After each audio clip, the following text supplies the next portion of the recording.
Мухаммад Хуани айтат, мен жумушумда тиричилигимди башкамды кылып, жолдун четине машинамды токтотуп олтурсам, 16 жаштагы жигит тазигинин трапкасын көтөрүп, алдайнеңиз жууп берейинби деди. Ооба, макул дедим. Жууту жууп бүткөндөн кийин $20 көрсөттүм. Берейин деген максатта. Баягы жигит долларды карап, сиз Америкадан келдиңизби? Ооба, мен Америкадан келдим. Анда доллар алыштын ордуна сизге Америка окуу жайлары тууралуу сизден маалымат алсам болобу? Ооба, болот. Адеп баклоо укмун өзү сүйлөштөр ушундай сүйкүмдүү жашынакай татынакай балакайды менен сүйлөштүккө өзүм дагы кызыктым дейт. Алдыма тургузуп машина алдына тургузуп сүйлөштү баштадым. Сен 16 жаштасың, жашың 16да. Демек сен орто класстын 2 классын бүтүпсүң да. Орто мектепте 2 классын бүттүңбү? Жок, Эдадыянын 6 классын аяктадым деди. Араб мамлекеттеринде тандаган кесибинин предметинин оор жеңилдигине байланыштуу ар түрдүү класстарда болуп калат жаштар. Мутавасситада окусаңыз, бул жакшы жаш жетелектер, же кичинекейлер, анан жеңил предметтер окулат. Эдадыяда жашуулуулар окуйт. Бул Эдадыян 6 класста, өзү мутавассита окуй турган жашта. Аны Эдадыяда окуп калсын. Мунун себеби эмнеде деп суроо берсем, адеп баклагым кулк мүнөзүм балаларым бардыгы 5 болгонуна байланыштуу бир канча класска алдыга мени аттатышты, деди. Англис тилин бала өтө жакшы өздөштүрүптүр, кулк мүнөзү деп алгага сөз жок. Бул жакта кимдериң бар, жакындарың бар, сага колдоо көрсөткөн акчадан башкадан өзүмдөн башка эч ким жок. 2 жаштыгымда атам каза болгон, апам бирөөнүн үйүндө иштейт кызматчы болуп, карындашым экөөбүз ушинтип көчөдө тирилип кылабыз. Анда кафеде бар тамак жейбиз деди. Бирок шарты бар. Макул, бирок шарты бар. Эмне шарт? Артка энеңизди артып берем деди. Макул арчы деди да, кафеге бардык. Кафеде сүйлөштүк, кеңештик, кептештик. Америкага документтерин мага жөнөтүп, мен болсо Америкага тапшырышка аракет кылышымды айттым. Жигит өзүнүн сөзүндө кафеде отурган учурубузда Америкада стипендия берет экен, окуу жайлары жакшы экен, айлык берсе, айлыкты үйлгө жөнөтөмүн, акчамды жөнөтөмүн, бир туугандарыма жөнөтөмүн, сыйлайм. Ушундай сөздөрүн айтты. Мен дагы баланын кулк мүнөзүн чындап, мусулмандар арасында ушундайлыгын көрүп өтө кубандым, сүйүндүм. Макул деп жардам бермей болуп, анын документтерин жөнөттүм, мен жөнөттүм. 6 ай өттү. Арадан 6 ай өттү. 6 айдан кийин 2 күн өтүп, мага телефон чалуу болду. Телефон чалып, рахмат, ыраазычылыгын билдирди. Үйүбүздө кубанычтын көз жашы тынбай жатат. Сизге терең ыраазычылык, рахмат. Мен дагы ичимден сүйүнүп, кубанып, ушундай жигитке жардам бергениме сүйүндүм, кубандым. Арадан 2 жыл өтүп, New York Times өзүнүн сүйүктүү окурмандарына, өзүнүн авторитети бар, өзүнүн сүйүктүү окурмандары бар, New York Times гезитинде бунун аты чыкты. Эң акыркы техникаларды эң жакшы өздөштүргөн профессор, доктор деп, бунун аты кетти. Бунун аты жарыяланды. Аялым анын апасына, карындашына мага билдирбестен виза алыптыр. Америкада өзүнүн апасын, карындашын көргөн бул жигит өтө күлүштү билбейт же сүйүнүштү билбейт, ошондой абал. Күнөрдөн бир күн карасам, баягы жигит менин машинамды жууп жаттыр. Чыгып чуркап чыгып, тазигин ыргытып, кучактап өзүн эмне кылып жатасың десем, мурда мен ким элем? Сиз мага кандай жардам бердиңиз, ошону унутпаш үчүн. Мурдагы абалымды унутпаш үчүн мен ушундай кылышым керек деди. Фаластиндик бул жигит Фарид Абу Али азыр АКШнын Гарвард университетинде өзүнө кадыр баркына, өзүнө жараша кадыр баркы бар профессор, мугалимдердин бири болуп эмгектенет. Албетте бул аракет кылды. Бул окуядан сабак алына турган сабактар өтө көп. Жөнөкөй мисалы, кафеге барабыз деген учурда питание жарат экенбиз, давай деп кетип калган жок. Кулк мүнөздү, адамды өзүнө тартышты караңыз. Эгер бул жерде содагер болуп, бирөөнүн фирмадан товарын сатмай адам болуп калса, бул канчалык таасир берип, канчалык саталат товарларды. Бул ойлоно турган маселе. Мындай ишчилерди бардыгы алат, мындай ишчилерге бардыгы муктач. Биринчи шарты менен жууп берем, анан кийин кеттик деди. Кафеде дагы той жеген жок, үйүнө собой кылып салып алды. Таасир берип атат адамга. Өнүгүп ийгиликке жеткенден кийин дагы машинасын жууп дагы таасир берип коюп атат. Эгер бул намаз окуп, ораза кармап, мусулман болуп өтө күчтүү болсо, бул канчалык таасир калтырмак, мисалы үчүн, өзү дагы мусулман. Бирок дагы канчалык күчтүү таасир калтырмак. Ооба, урматтуу мусулман бир тууганым, Бул окуядан алдына турган сабактар көп. Мухаммад Хани ушинтип айтат.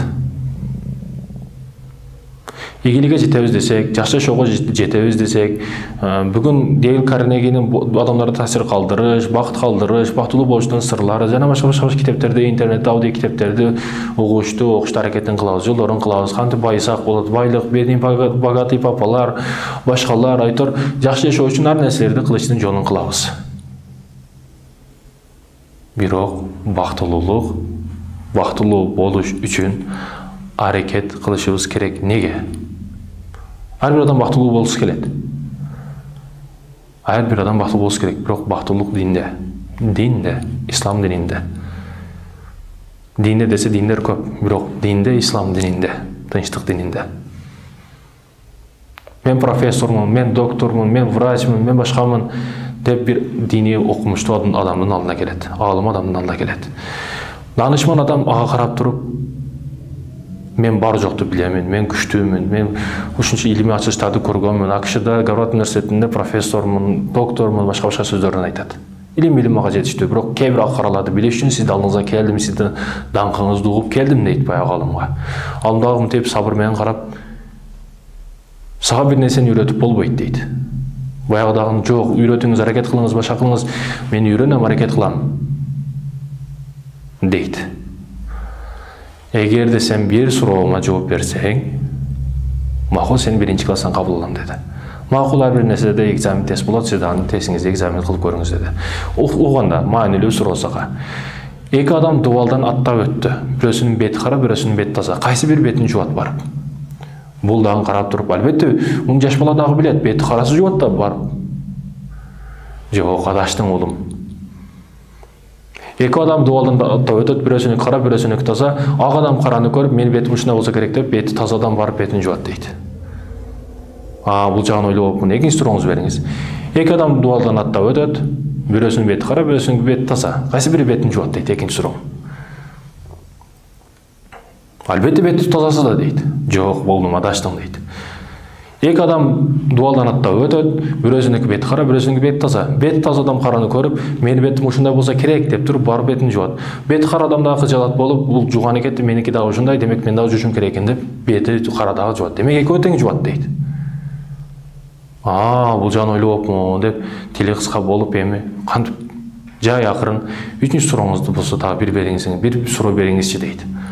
Анда укулум. Бир дубалдан эки адам аттап өтөт, бирөөсүнүн бети кара, бирөөсүнүн бети ак. Кайсы бири барып бетин жуат дейт.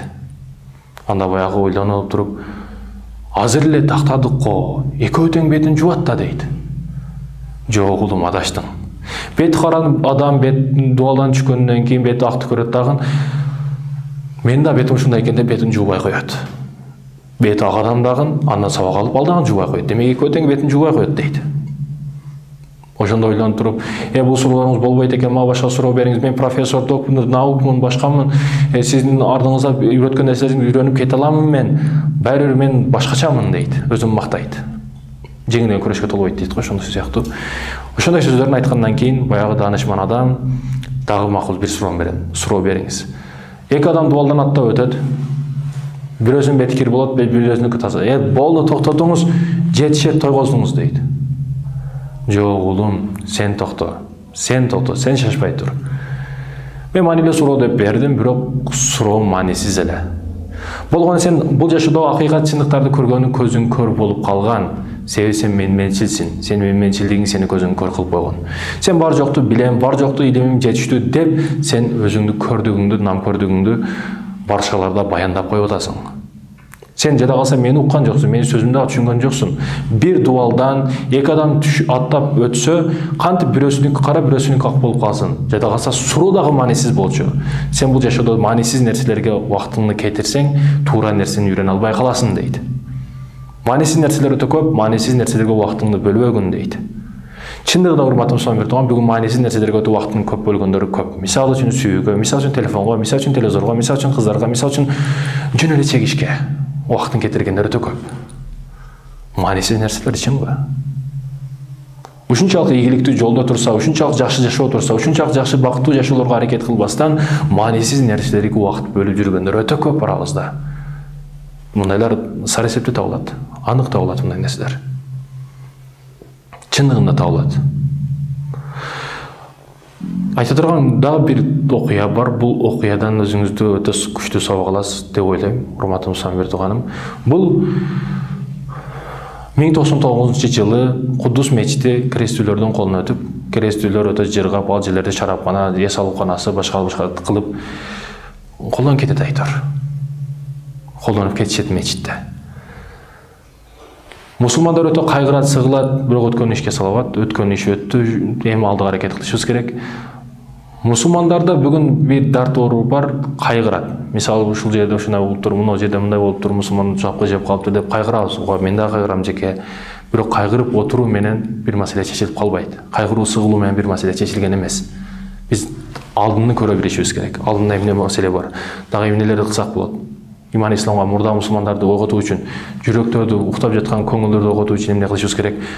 Бул эң негизги маселелерден бири да. Боло турган иш болуп бүттү. Ага өкүнүүнүн, кайгыруунун кажети жок деген маселе. Ошондой кыжалаттык жүрөгүндө бар, иман ислам үчүн жүрөгү тынып тынчыбаган бир аксакал бар эле. Багдадтагы бул аксакал отундан, жыгачтан ар нерселерди жасап, азык тилмен, белсебе ушундай жыгач тармактарын өнүктүргөн, көзгөлөр жасаган ошондой аксакал. Бирок бир эле мебел жасабайт бул. Адамдардын жүрөгүнө ток этер, мусулмандар кантип өнүгөт. Мурдагы мусулмандарда кандай бактылуу жашайбыз, Кудусту кантип алабыз. Ушундай мусулмандарда проблемалар менен кошо жашаган аксакал болгон бул. Азыркы аксакалдардай дасторкондун төрүдөгү аксакал, ашкананын төрүдөгү аксакал, аштын төрүндөгү аксакал эмес, тоюн төрүндөгү, марекенин төрүндөгү аксакал эмес. Чындап мусулмандарга күйгөн, чындап мусулмандарды сүйгөн, чындап иман ислам үчүн кызмат кылам деген аксакалдардан болгон болчу. Мен кантип өнүктүрөм, мусулмандар кантип ойготом деп ойлонуп акыр отуруп, жеке мен эмне кыла алам? Жеке мен иман ислам үчүн эмне кыла алам? Эмне кылышым мүмкүн деп ойлонуп, мен жөнөкөй бир жыгач уста болсом. Демек мен жыгачтан бир Кудусчу минбар курайын дейт. Ал минбарды курайын деп минбарды курушту баштайт. Филдин сөөгүттөрүнөн, жыгачтан жаңак жыгачынан, жаңак өтө катуу жаш чыгат, жаңактан материалдан кылып, бир дагы мык какпастан, машак какпастан, өтө сонун кылып, өтө кооз кылып минбар жасайт. Элдер кийин мечиттер курулган, жаңы мечиттер курулган учурда аны сатып алабыз, ушул мечитке коебуз, башка мечитке коебуз дешкен.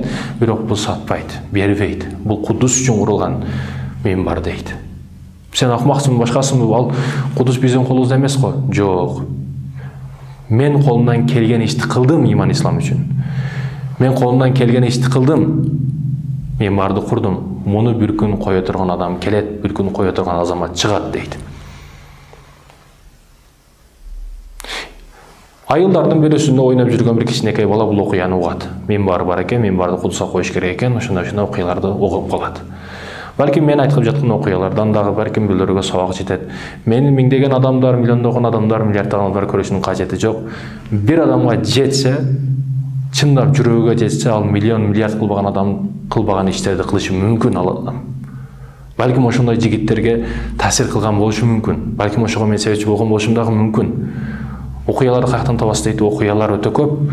7,5 миллиард адам болсо, 7,5 миллиард окуя. Адам атадан бери канча миллиард адам өттү? Олордун бардыгы окуя. Демек окуя өтө көп. Окуяда маанисин дагы, магызын дагы, жыйынтыкты дагы өзүңүз чыгарасыз. Ошондуктан көбүнчө окуя айтышты жакшы көрөм. Окуяларга өзүм дагы өтө кызыгам. Бул жигит ошентип кызыгып, окуяны угуп, кара салдесинке чечпестен өжөр болгон, чындап кайтпас жигит болгон бул жигит ата-энесине айтат. Мен ушундай минбар бар экен, Кудуска коёмун десе, апасы колунан келбейт. Колунан келбейт балам. Кой, жөн эле жүрчү. Сен врач болосуң. Жо сен военный болосуң. Жо бул жакта акча көбүрөөк. Сен бизнесмен эле болчу деген жок. Балам сен колунан келет, сен кыласың ушул ишти. Мен сага ишенем. Ата-энеси дагы дуктан берип чоңойтот. Духу вагон болгон бул жигит өзүнө кеңири жумшак жастыкта укташты да арам кылат. Кеңири жешти да арам кылат. Менде уйку болбойт, менде жакшыраак жашоо болбойт, качан ошол нерсени кылмайынча деп максат коёт. Алдында максат бар. Эгер качан тез жүгүрөбүз биз, алдыбызда максат болсо. Такси күтүп турган болсо, демек тезирээк чуркайбыз, тезирээк чыгышып барышыбыз керек. Максат бар демек. Адамда максат болбосо жүгүрүштүн кажети жок. Эгер таңда угон болсоңуз сиз, демек сизде максат жок. Максатыңыз боло элек сизде. Бул жигит дагы ошентип аракет кылып, Куддус мечитин алат, минбарды коет. Максатына жетет. Аллах максатына жеткизди. Ал Салахиддин Аюби болгон болчу. Урматтуу мусулман биртогон, бүгүн аракет кылышыбыз керек. Бүгүн аракет кылышыбыз керек. Айрыкча мусулмандар бүгүн өтө артта калдык. Биздин техника, иштеп чыгаруу техникабыз болсун, билим берүү тармагыбыз болсун, башка тармактардын бар жоктун башка өлкөлөрдөн тилеге каршы арттабыз. Ооба, азыр мактанышыбыз мүмкүн. Башында медицина тармагы, биология тармагы болсун, химия тармагы болсун, техника тармагы болсун, бардыгын биздин аалымдар кылган, аалымдары мусулмандар ойлоп тапкан, мусулмандар кылган дешибиз мүмкүн. Бирок азыркы учурда биз өткөн адамдарыбыз менен мактана турган болуп калдык. Биз эмне кылдык? Макул, аалымдар ошол нерселерди ачылыштар кылып кетиптир. Сен менен мен эмне кылдык? Ошол суроону бербейлиби? Ата-бабаларды жөн койбойлу, алар өзүнүн кыла турган иштерин кылып кетти, алардан рахмат. Бүгүн биз эмне кыла алабыз? Эмне кылышыбыз мүмкүн? Баягы аксакал сыяктуу, сиз бүгүн студентсизби, жакшы окуңуз. Бул сиздин мекенге кылган эң чоң кызматыңыз. Бүгүн сиз дарыгерсизби, адал иштеңиз. Бул сиздин эң чоң кызматыңыз. Бирөөлөр жакшы блогерби, блогерлигин кыла берсин. Бирөөлөр жакшы жакшы нерселерди кыла алабы, ал сонун нерселерди кыла берсин. Бирөө жакшы материал кылабы, материалын кылсын. Бирөө жөнөкөй койчуман, ал ошону так туура кылсын. Койдорго кыянат кылбасын. Ар бир нерсеге суралабыз. Мына суроо жообу дагы болот. Ар бирибиз кайтаруучубуз, кайтарган нерселерге жооп беребиз. Урматтуу мусулман биртугандар, мусулмандар аксап аткан 3 кадам. Аксап аткан дегенде, урматтуу мусулман биртуганым, бизге 3 нерсе жетишпей жатат, 3 кесип. Жаштарды ушул жака көбүнчө үгүттөшүбүз керек, балдарыбызды, кыздарыбызды ушул жака киргизишибиз керек. Ушул жактан өтө аксап атабыз. Ушул жактагы кадрларыбыз жок эсе. IT тармагы. Техникадан, илим-билимден азыр техника учуру. Техникадан өтө арттабыз. Билимибиз жок. IT тармагына кириш керек, ушул жактарды үйрөнүшүбүз керек, ушул жактарды жаштарды көбүнчө колдошубуз керек. IT тармагын өтө жакшы өздөштүрүшүбүз керек. Өнүгүүдөн артта болсок, IT тармагынан канча жыл артта калып кеттик, мисалы үчүн биз. IT тармагы. Ал эми экинчи урматтуу мусулман биртуган, медицина тармагы. Медицинада бүгүн дасторконубузда канча түрлүү тамак бар, ошончо түрлүү дары-дармек дагы бар, ошончо түрлүү уколдор дагы бар, ошончо түрлүү врачтар дагы бар. Канча тамак алды келди жей берген сайын, ошончо оорулар да күчөйө берет. Кытайский башка тандабай эле жей берип, бүгүн адамдар оорулар көп. Ошондуктан бүгүн медицина тармак. Медицина тармактан аксайбыз биз бүгүн. Медицина тармакта үгүттөш керек балдарыбызды. Эң күчтүү врачтарды чыгарыш керек. Адал, чындап, жүрөгүндө иманы бар врачтарды тарбиялашыбыз керек. Бүгүн илими, билими врачтыктан жактан өтө күчтүү окуган болушу мүмкүн, бирок кичинекей акчага, кичинекей бир нерсеге алданып калышы мүмкүн. Ошондуктан иман деген нерсени кошуп тарбиялашыбыз керек балдарыбызды. Ал эми үчүнчүсү, урматтуу мусулман биртуганым, эң күчтүү кесип, бул жака чындап жетишпей жатат, чыныгы кесиптин ээлери жетишпей жатат, бул теологдор. Дүйнөлүк окумуштуулар дүйнөлүк жыйынды чыгарышып, жыйынтыгында дүйнөгө азыр теологдор жетишпей жатат деген жыйынтыкка келишти. Дин кызматкерлери жетишпей жатат. Чындыгында. Бүгүн сиз ал жакты карайсыз, оң жакты карайсыз, сол жакты карайсыз, алдын артын карайсыз. Бүгүн мындайлар көбөйүп кетти, өтө көп дешиңиз мүмкүн. Ар бир нерсе көп. Чындап көп. Бүгүн бизнес баштасаңыз, аптекада бизнес кылайын десең, аптекада көп. Магазин ачам десең, магазиндагы конкуренция. Магазин ачсаң, магазиндагы бар жокто конкуренция көп. Бирок татыктуулар аз, күчтүүлөр аз. Чындап теологдор бүгүн жок. Жок эсе. Бар бирок кол менен эсептелүү булар. Адамдар бүгін депрессияда, стрессте, жоготууда, өтө көп кайгыда. Аларды кайгыдан, туңгучтан бир үмүт берип, түшүп кеткен жүрөгүнүн түпкүрүндө караңгылыктан ак-бак нурга алып чыга турган бүгүн теологдор. Бүгүн теологдор кандай кызмат кылып жатат? Бүгүн ушул жакка маани беришибиз керек. 3 кесип, урматым Самбүртү ханым, IT тармагы, медицина, теологдор, теология. Өнүгүшүнүз үчүн максаттарды коюшубуз керек. Максаттын жөнүгө коюштун формуласы: бардык максатыңызды жазыңыз. Бардык максатыңызды жазыңыз. Андан кийин убактыңыз кайсысына жетет, өмүрүңүз кайсысына жетет, ошолорду белгилеңиз, калганын өчүрүп салыңыз. Андан кийин колуңуздан келе турганын жазыңыз. Андан кийин акчаңыз жете турган максатыңызды калтырыңыз. Андан кийин 3-4 максатыңыз калат, 3-4-түн көңүлүңүз кайсы бирине тартат. Ошол экөөсүн белгилеңиз. Экөөсүн белгилегенден кийин жөнөкөй тыйынды таштасаңыз, эгер бир жагы чыкса, бир жагын, туура эмес жагы чыгып калса, көңүлүңүз бул жакка тартат. Демек, сиз максатыңызды эч ара эле коюп бүткөнсүз. Түшүндүрө алдымбы? Максатты эч ара эле коюп бүткөнсүз сиз. Көңүлүңүз демек алга тартып жатат. Тыйын бул жакка түштү, бирок көңүлүңүз ал жакка тартып жатабы? Демек, сиз максатыңызды эч ара эле коюп бүткөнсүз. Ошол сиздин максатыңыз. Ошого карата пландар түзүңүз, ошого карата жете турган өжөрлүк, ишенич, атайын билимдерди алыңыз. Качан максат болгондо гана адам аракет кылат. Качан максат болгондо ийгиликке карай аракет кылат адам. Бүгүн урматым Самбүртү ханым жерде сойлоп жүргөн жыланды дагы, жада калса мал дагы максат менен жаратылган. Мал дагы жейт. Анын иши ошол. Себеп сүт бериш керек, башка кылыш керек. Малдын чыгарган заңы дагы пайда экен. Айылда тезек кылып аны отко алып калышат.